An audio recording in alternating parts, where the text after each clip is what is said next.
paz, amados! Estamos novamente aqui, hoje com a segunda aula do segundo bimestre, com um assunto que não é tão explorado na atualidade, infelizmente. Espero que você esteja com o seu coração aberto para que a cada texto e a cada análise esta verdade possa estar esclarecida e a responsabilidade que ela traz possa também estar viva, acesa nos nossos corações. Amém? Vamos para a aula então na apostila. Página 3, lição 9, Fundamentos da Fé Cristã.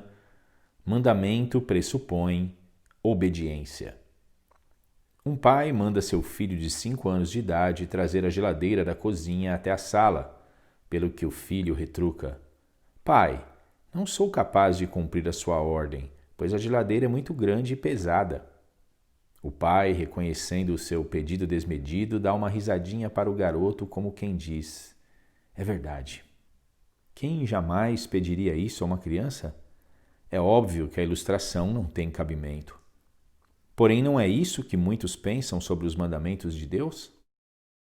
Vejamos o que as Escrituras dizem sobre esse assunto. Antes de nós irmos para o primeiro tópico da apostila, eu gostaria de ressaltar essa ilustração, que é óbvio que ela é muito forçada, mas ela serve para descrever esta pergunta que eu fiz aqui no cabeçário, na parte introdutória da apostila. Não é isso que muitos pensam sobre os mandamentos de Deus? Muitas pessoas acreditam que os mandamentos de Deus são impossíveis e eles não conseguem entender que esse pensamento lança sobre Deus culpa. Culpa, erro e até mesmo falta de entendimento. Por que eu digo isso? Porque da mesma forma que um pai jamais pediria para um filho de 5 anos de idade trazer a geladeira nas costas, Deus pediria de nós algo que nós não poderíamos cumprir? Essa é uma questão que cada um de nós deve levantar dentro do coração. Realmente, Deus exigiria de nós aquilo que é impraticável? É sobre isso que nós vamos falar na aula de hoje. Então vamos para o primeiro tópico.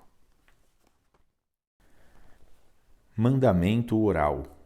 No início da humanidade, Deus estabeleceu um mandamento oral, ou verbal, a Adão. Gênesis capítulo 2, versículo 16 e 17. Tal mandamento, e ordenou o Senhor Deus ao homem, foi específico. De toda árvore do jardim comerás livremente, mas da árvore do conhecimento do bem e do mal, dela não comerás. E como todo mandamento possui uma pena, caso seja desobedecido, porque no dia em que dela comeres, certamente morrerás. Notemos que estes 2 versículos de Gênesis 2 são bastante enfáticos no que diz respeito a um mandamento. Porém, o mandamento foi dado de forma verbal. Deus simplesmente disse a eles isto. No entanto, isso em nada ameniza a responsabilidade de quem recebeu. Adão e Eva tinham plena convicção de que poderiam ter obedecido a Deus e não obedeceram. Havia em seus corações a plena certeza de que aquilo que Deus havia ordenado era totalmente praticável e não praticaram. Triste verdade. Próximo tópico. Mandamento escrito.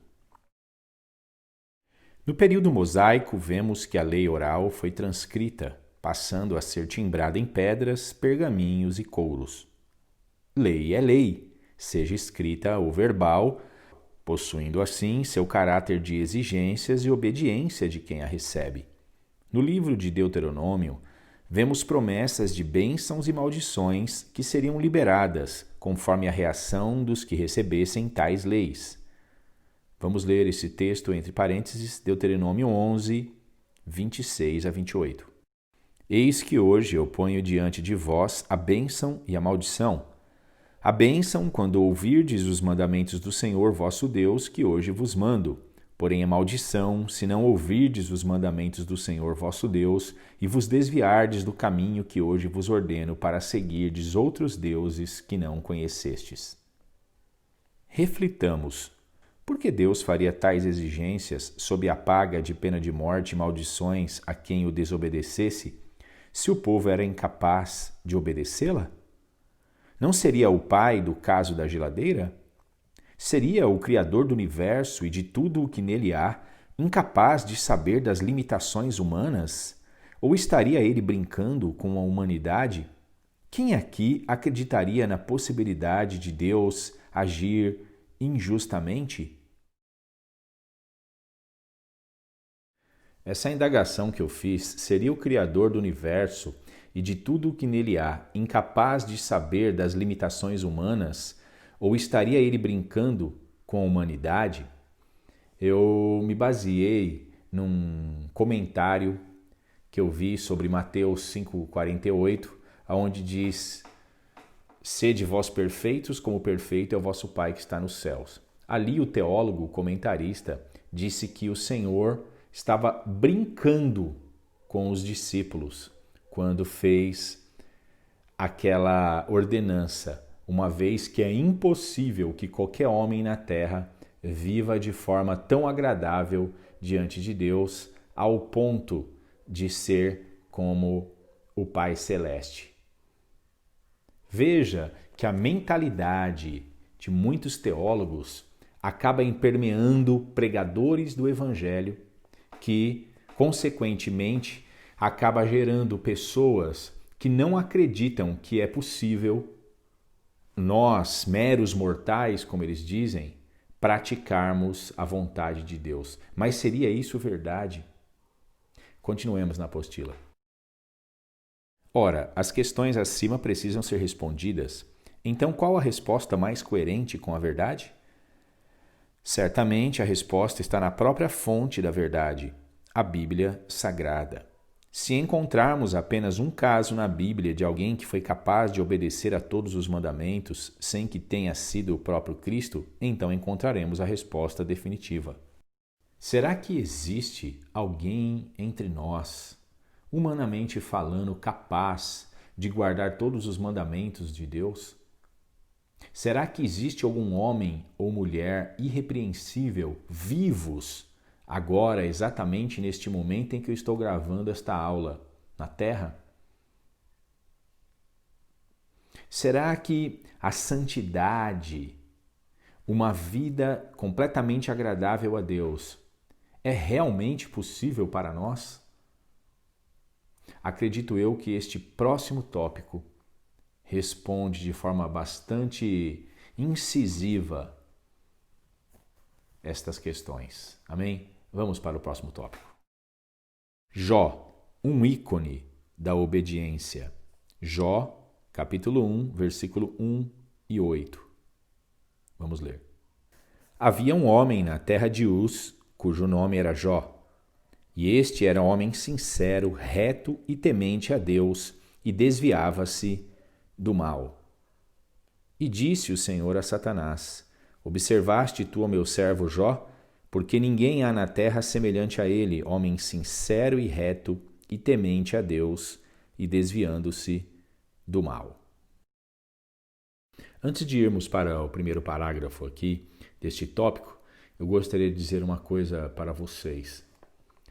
Tudo na nossa vida é uma questão de fé. Se você não crer na santidade, você jamais será santo. Se você não crer que é possível obedecer a Deus, jamais o obedecerá. Por quê? Porque é uma questão de fé. Tudo é possível ao que crê. Se você acredita que um homem pode viver em santidade, então Deus lhe dará poder suficiente para obedecê-lo. Haverá revelação plena da parte de Deus no que diz respeito a este assunto. Acredite, Tudo o que um cristão faz deve estar imbuído pela fé. Até mesmo aquilo que nós comemos. Se não comermos algo por meio da fé, é pecado, as Escrituras dizem. Leia comigo este texto. Mas aquele que tem dúvidas, se come, está condenado, porque não come por fé. E tudo o que não é de fé é pecado. Muito forte este versículo, mas é uma realidade, porque o justo viverá pela fé. Não são poucos os textos que fazem esta afirmação, tanto no Antigo Testamento quanto no Novo. Então, tudo é uma questão de fé para mim e para você. Então, nós precisamos começar a se submeter ao que Paulo disse em Romanos 10:17. Porque a fé vem pelo ouvir e ouvir a palavra de Deus. Acredite, tudo aquilo que Deus nos manda fazer é possível fazermos. Se nós estivermos com a nossa fé alimentada pelo poder da palavra de Deus, nós cumpriremos a vontade do Senhor na terra, como Jó cumpriu e tantos outros, conforme as Escrituras descrevem. Então, acredite, eu e você, nós podemos viver sim em santidade, nós podemos agradar a Deus com nossas atitudes. Continuemos a leitura da apostila. Jó é um grande exemplo de que o homem pode servir a Deus em obediência irrestrita no sentido mais pleno da palavra. O que Jó passou, nenhum de nós provavelmente jamais passaremos nesta vida, e por isso a sua reação ante as tentações e perdas irreparáveis se tornam dignas de louvor. Jó, capítulo 1, 13 a 22. Vamos ler. E sucedeu um dia em que seus filhos e suas filhas comiam e bebiam vinho na casa de seu irmão primogênito, que veio um mensageiro a Jó e lhe disse: Os bois lavravam e as jumentas pasciam junto a eles. E eis que deram sobre eles os sabeus e os tomaram, e os moços feriram ao fio da espada, e eu somente escapei para te trazer a nova. Estando este ainda falando, veio outro e disse: Fogo de Deus caiu do céu e queimou as ovelhas e os moços e os consumiu, e só eu escapei para te trazer a nova. Estando ainda este falando, veio outro e disse: Ordenando os caldeus 3 bandos, deram sobre os camelos e os tomaram, e os moços feriram ao fio da espada, e só eu escapei para te trazer a nova.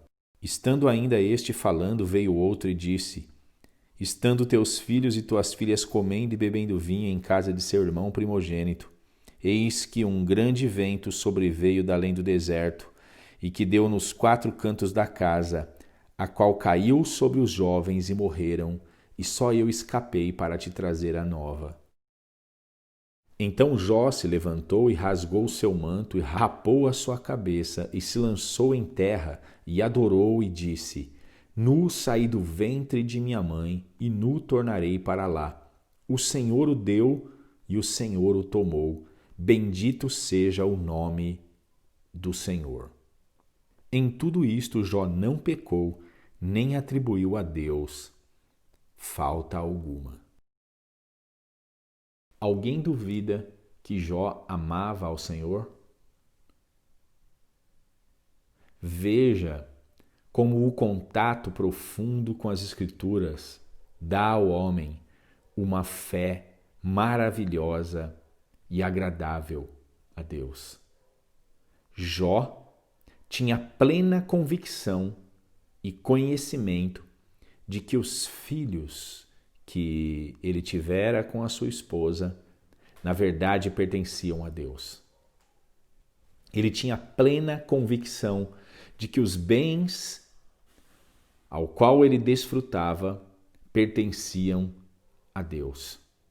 Ele tinha plena convicção, e o texto foi muito enfático, de que Deus não tinha culpa alguma, mesmo diante de tragédias tão grandes que vieram de uma única vez sobre a vida deste homem. Saiba de uma coisa, Jó foi um homem de carne e osso como eu e você. Mas o seu conhecimento de Deus, a sua intimidade com Deus, fez com que ele, mesmo mediante algo tão terrível, que certamente levaria para qualquer outra pessoa sem conhecimento de Deus, levaria essa pessoa a pôr um fim em sua própria vida, Jó mostrou aos anjos, aos céus e aos homens que é possível não só guardar os mandamentos, mas aí está o segredo do porquê ele era tão fiel a Deus. Ele amava o Senhor de todo o seu coração. Aí está o segredo de Jó. E aí está o segredo para mim e para você, se quisermos viver em obediência a Deus. O amor é a resposta para a santidade. O amor é a resposta para um caminhar em retidão diante do Deus Todo-Poderoso. O que Ele espera de mim e de você é, na verdade, uma resposta de amor. Continuemos na leitura da apostila. O que dizer de um homem que é elogiado pelo próprio Deus? Jó, capítulo 2, versículo 3. Vamos ler. E disse o Senhor a Satanás: Observaste o meu servo Jó? Porque ninguém há na terra semelhante a ele, homem sincero e reto, temente a Deus, desviando-se do mal, e que ainda retém a sua sinceridade, havendo-me tu incitado contra ele para o consumir sem causa. O próprio Deus reconhece que Jó estava passando pelo vale da sombra da morte, porque usou a expressão para o consumir sem causa. Em outras palavras, o coração de Jó estava sendo consumido, estava derretendo diante das aflições e, mesmo assim, se manteve firme em sua fé, amor e obediência à vontade de Deus. Realmente, o único louvor verdadeiro que um homem pode receber é aquele que vem de Deus. Continuando na apostila, todavia não estamos diante de um super-homem. Estamos, na verdade, diante de alguém que se dispôs a obedecer plenamente aos mandamentos de Deus. Jó cumpriu fielmente a base dos 2 únicos mandamentos exigidos, ainda que em meio às cinzas de seu coração partido. Mateus 22, 37 a 40. Vamos ler. E Jesus disse-lhe: Amarás o Senhor teu Deus de todo o teu coração e de toda a tua alma e de todo o teu pensamento. Este é o primeiro e grande mandamento. E o segundo, semelhante a este, é: Amarás o teu próximo como a ti mesmo. Desses 2 mandamentos dependem toda a lei e os profetas. É quase impossível, após ler a narrativa de Jó, não associá-lo a alguém que cumpriu estes 2 mandamentos da parte do Senhor.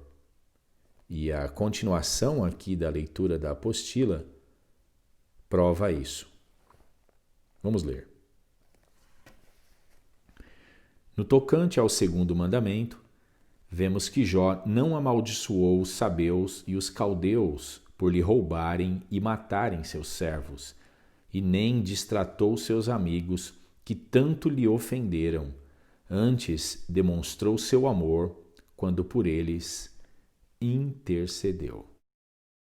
Eu não sei se você já leu o livro de Jó, mas caso você ainda não o tenha lido, alguns amigos de Jó o visitaram após tais calamidades recaírem sobre ele. As Escrituras dizem que eles passaram alguns dias em silêncio, mas não aguentaram e então começaram a questionar Jó sobre o que eles interpretavam, teologicamente falando, o motivo do porquê Jó estava sendo afligido. E sabe qual foi o argumento destes homens? De que tudo o que estava acontecendo na vida de Jó era resultado de seus pecados diante de Deus. Eles chegaram a indagar a Jó de que ninguém que não tenha cometido um pecado grave passaria pelo que Jó havia passado. Veja a mentalidade destes que se diziam amigos de Jó. Eu até acredito que eles eram realmente amigos de Jó, porque eles pelo menos foram até ele naquele momento. Mas as palavras, a forma deles suporem ou analisarem um contexto geral da vida de Jó, demonstrou que eles não conheciam o amigo que tinham. E eles foram injustos diante de Deus pelas palavras que proferiram. No final do livro de Jó, nós vemos que Deus se irou contra estes homens e certamente eles seriam punidos com a morte caso Jó não tivesse intercedido por eles diante do Senhor. Eu quero ler este texto que está aqui entre parênteses de Jó 42:10. Vamos ler? E o Senhor virou o cativeiro de Jó quando orava pelos seus amigos, e o Senhor acrescentou a Jó outro tanto em dobro a tudo quanto dantes possuía. Para substanciar este versículo 10, eu gostaria de ler o versículo 7. Sucedeu, pois, que acabando o Senhor de dizer a Jó aquelas palavras, o Senhor disse a Elifaz, o temanita: A minha ira se acendeu contra ti e contra os teus 2 amigos, porque não dissestes de mim o que era reto, como o meu servo Jó. Veja que o Senhor repreendeu os amigos de Jó, porque as palavras que eles disseram de Jó, as indagações que eles formularam, não tinha base nas verdades eternas. Isso serve para mim e para você, porque muitas vezes há pessoas que fazem um pré-julgamento de alguém que de repente se deu mal na vida. Um acidente aconteceu, uma doença que acometeu um homem ou uma mulher de Deus, de repente uma questão financeira, um prejuízo que uma pessoa pode ter tido na empresa, a falência de uma empresa, coisas semelhantes, e muitos já ficam lá pensando nos bastidores. Ah, com certeza aquele homem ou aquela mulher fizeram algo errado diante de Deus, senão isto não lhes estaria ocorrendo. Veja que esse pensamento é desagradável diante de Deus, porque ele não é uma verdade. É óbvio que quando o homem pratica coisas desagradáveis a Deus, ele colherá, porque existem leis espirituais estabelecidas por Deus. Mas isso não é uma regra. Aqui, na passagem que nós lemos, fica muito claro que os argumentos que os amigos de Jó usaram contra ele não eram argumentos verdadeiros. Então eles devem ser desprezados e tais argumentos não devem fazer parte da nossa compreensão teológica das Escrituras. Continuemos aqui na apostila. Apesar dos pesares, há quem diga que Jó pecou com a boca, após perder a saúde, mas isso não se sustenta ante as Escrituras. Jó, capítulo 2, 7-10. Vamos ler. Então saiu Satanás da presença do Senhor e feriu a Jó de uma chaga maligna, desde a planta do pé até o alto da cabeça. E Jó, tomando um pedaço de telha para raspar com ele as feridas, assentou-se no meio da cinza. Então sua mulher lhe disse: Ainda retens a tua sinceridade? Amaldiçoa a Deus e morre. Mas ele lhe disse: Como fala qualquer doida, assim falas tu. Receberemos o bem de Deus e não receberíamos o mal? Em tudo isto não pecou Jó com os seus lábios. Vemos claramente neste texto a questão da irrepreensível sinceridade que Jó mantinha para com Deus, a ponto de incomodar sua esposa. Que situação terrível Jó teve de suportar. Perdeu os 10 filhos, perdeu toda a prosperidade e perdeu a saúde. E por fim, uma esposa que, pela narrativa, acabara de perder também a fé em Deus, olha para Jó e se sente enciumada. Era como uma verdadeira ira que brotava de seu coração quando ela olha para Jó e vê ainda Jó adorando a Deus. Ela perde por alguns segundos, acredito eu, a razão e chega para Jó e lhe diz: você ainda, depois de tudo o que aconteceu com a gente, mantém a tua sinceridade? Que sinceridade era esta que ela estava se referindo? É óbvio, a sinceridade a Deus. Ela não conseguia compreender como alguém poderia, após ter perdido tudo, ainda glorificar a Deus por meio de suas atitudes e por meio de suas palavras. Ela, como milhões de outros cristãos ao redor do mundo, também, diante de uma situação dessa, teria perdido a fé em Deus, teria se sentido amargurados. Não são poucas as pessoas que muitas vezes, por causa de um acidente que tirou um ente querido, já se fere, já se magoa diante de Deus e acaba muitas vezes se distanciando da adoração e muitas vezes até do Senhor. Quantos não são os casos de pessoas que estão revoltadas e hoje vivem até mesmo no ateísmo, porque perderam uma pessoa que amavam e atribuíram esta culpa a Deus. É compreendido, conhecido mundialmente na biografia de Charles Darwin, aquele que é praticamente o que formulou a teoria da evolução, como um homem que acreditava em Deus e depois se propôs a pregar um certo ateísmo por meio da ciência, como uma forma de ofender Deus, porque Deus não ouviu a uma oração que ele fez quando um de seus filhos, especificamente uma filha dele, estava doente e acabou falecendo. Veja como essas pessoas que não têm fé, ou aquelas pessoas que não têm um contato profundo diário com as Escrituras, poderão no dia da prova serem reprovadas, poderão acabar por, como a esposa aqui de Jó, perder a fé e chegar a dizer algo que soa como blasfemo, amaldiçoa a Deus e morre. Continuemos a leitura do texto, já quase na finalização da apostila. Ainda assim, Jó não pecou com a sua boca em nenhum momento, nem mesmo após a tentação dos amigos da onça. E acima de toda suspeita, vemos novamente Jó sendo justificado pelo próprio Deus, comprovando de vez sua obediência plena. Jó 42, 8.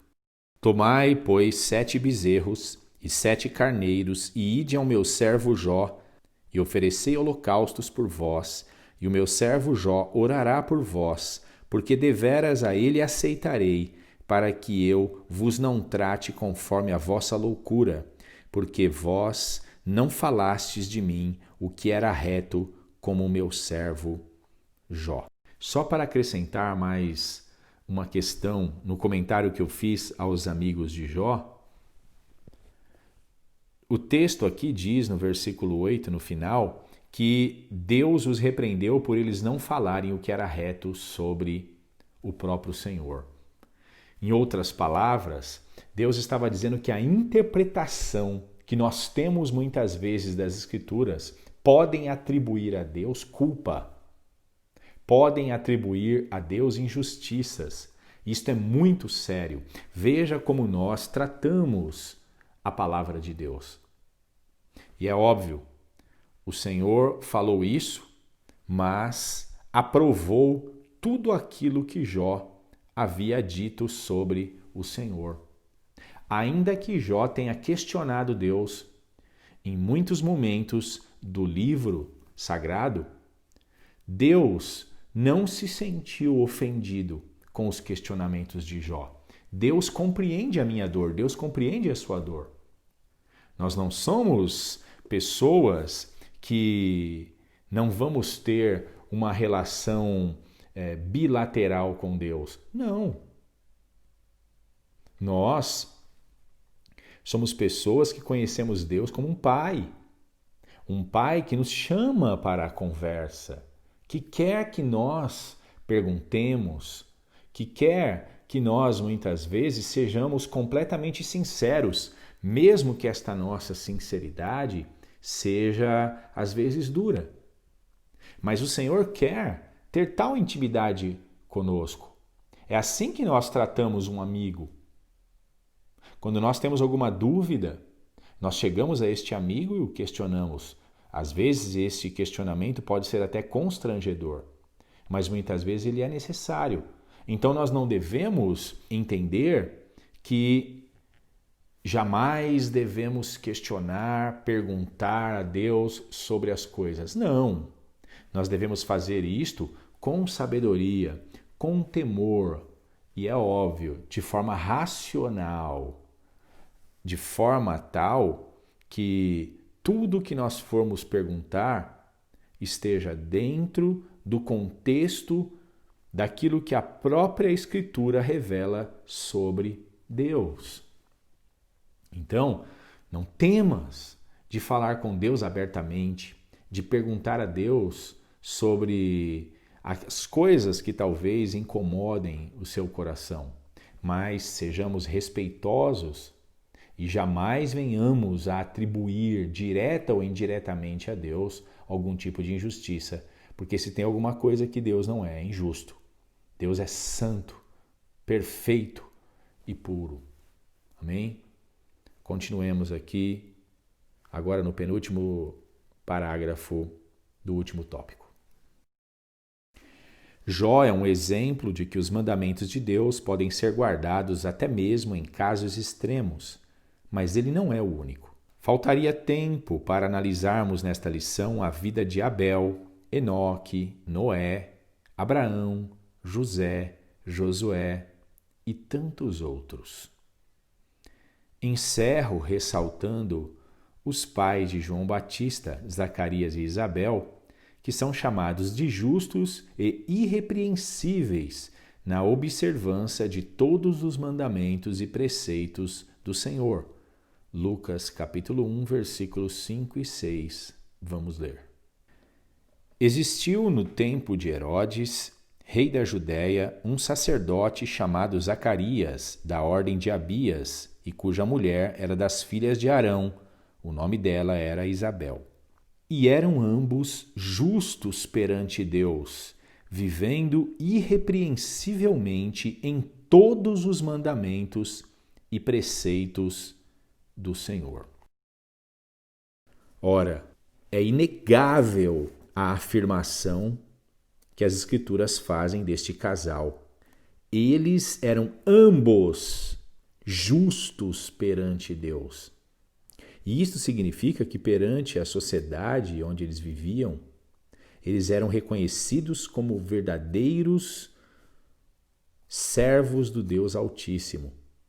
E o texto ainda acrescenta a esta justiça que ambos viviam uma vida irrepreensível em todos os mandamentos e preceitos do Senhor.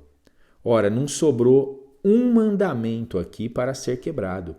Todos os mandamentos do Senhor eram observados de forma tal que ambos foram considerados justos por viverem uma justiça agradável a Deus perante os olhos do Senhor.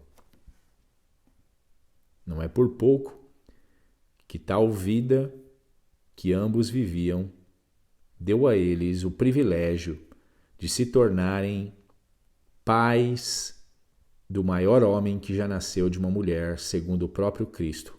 Sim, Zacarias e Isabel foram os pais do grande profeta João Batista. Ele, desde o ventre da mãe, já era cheio do Espírito Santo.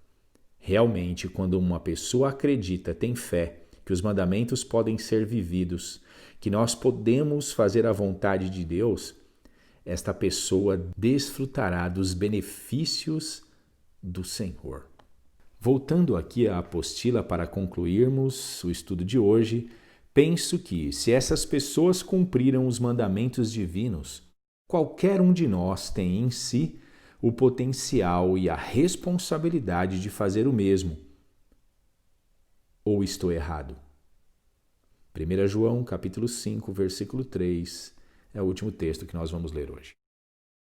Porque este é o amor de Deus, que guardemos os seus mandamentos, e os seus mandamentos não são pesados.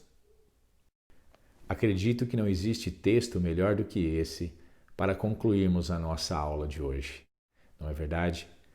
João, aquele que era chamado de o amado de Cristo, aquele que foi fiel ao Senhor ao ponto de estar aos pés da cruz.